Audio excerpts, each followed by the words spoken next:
Good morning, ladies and gentlemen of the jury. I am here to present the case that you should not necessarily label yourself. Now, what is a label?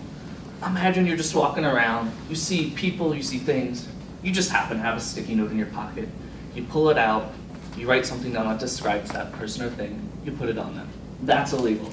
It's really great for food, you know, it gives you all the nutritional information, stuff like that, but maybe not so great for people.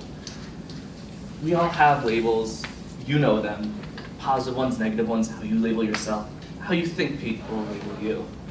I want to tell you about how I labeled myself this semester. Very beginning of the semester, I get here. I labeled myself an intern, because you know, I'm an intern, but more specifically, just an intern. I'm expected to work, but you know, I can't be expected to do that well. I'm just an intern. Everything's going great, I'm doing fine. But I've sabotaged myself by giving myself that label.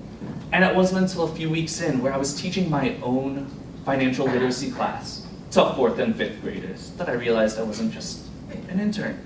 I'm teaching them what debt is, what loans, revenue, interest is to 4th and 5th graders. This is an advanced topic. And this was the first class I taught by myself without my mentor there to help me. I realized I'm not just an intern. I am a full-time, unpaid employee.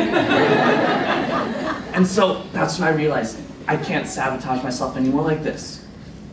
I had been holding myself back subconsciously. I always had that excuse. I'm just an intern. That's my excuse if I couldn't do anything. And it really hindered me. I don't know what else I could have done if I hadn't labeled myself that from the beginning. And that's something that I take to heart. Everybody else might have started out as just an intern or just the new person. They're not really expected to know much, but everybody worked past that. Otherwise they wouldn't be working where they are now, and they might not be working there at all if they hadn't gotten past that. And being just an intern, I would call that a negative label because I sabotaged myself.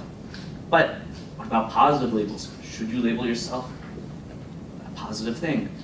Let's say you get into running and it's your first 5K that you want to run.